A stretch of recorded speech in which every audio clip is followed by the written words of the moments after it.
4 अप्रैल 1912 को प्रतिष्ठित कपड़ा व्यवसायी श्री दुलीचंद बजाज जी के इकलौते पुत्र के रूप में जन्मे श्री रूपचंद बजाज जन्म से अत्यंत निर्बल थे और यही वजह थी कि परिवार ने उनके जीवन की उम्मीद कम कर दी, पर नियति को कुछ और ही मंजूर था। उन्होंने अपनी प्राथमिक शिक्षा के साथ ही व्यायाम, कुश्ती, लाठी, लेजिम, तलवार, भाला आदि में भी दक्षता हासिल की और चित्रकला में एक माहिर कलाकार के रूप में लोगों के सामने आए। हिंदी, अंग्रेजी और उर्दू विषयों के पारंगत विद्यार्थी श्री बजाज ने आज़ादी के समर में भी कीर्तिमान स्थापित किया और इसमें उनके परिवारजनों ने भी उन्हें भरपूर सहयोग प्रदान किया। शिक्षा ग्रहण करने के बाद खादी का प्रचार, विदेशी बहिष्कार तथा शराबबंदी आंदोलन के वे कर्मठ सिपाही रहे। 1930 से ही उन्होंने विदेशी वस्त्रों का त्याग कर खादी पहनना और टोपी लगाना शुरू कर दिया। 1939 में हुई त्रिपुरी कांग्रेस अधिवेशन में श्री बजाज ने 3 सप्ताह तक स्वयंसेवक के रूप में अपनी सेवाएं दी।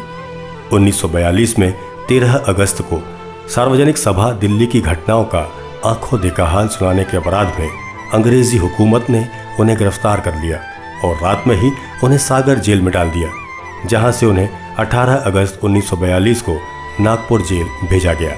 6 जनवरी 1943 को सागर में मुकदमा चलाने के लिए श्री बजाज को बुलाया गया, जहां उन्हें 25 मार्च 1943 को कठोर कारावास की सजा सुनाकर अमरावती जेल भेज दिया गया।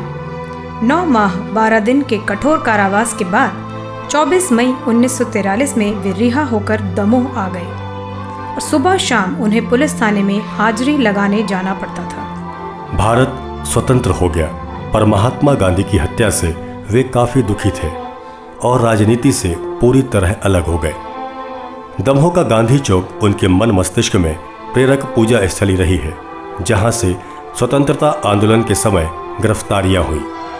पूज्य बापू की स्मृति में गांधी चौक में एक सुंदर मजबूत मंच श्री बजाज की प्रेरणा और निर्देशन में ही बना।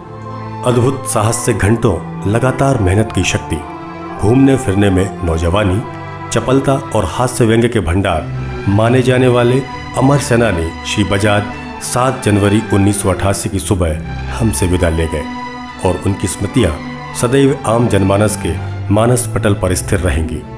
श्री बजाज को हमारा शत शत नमन।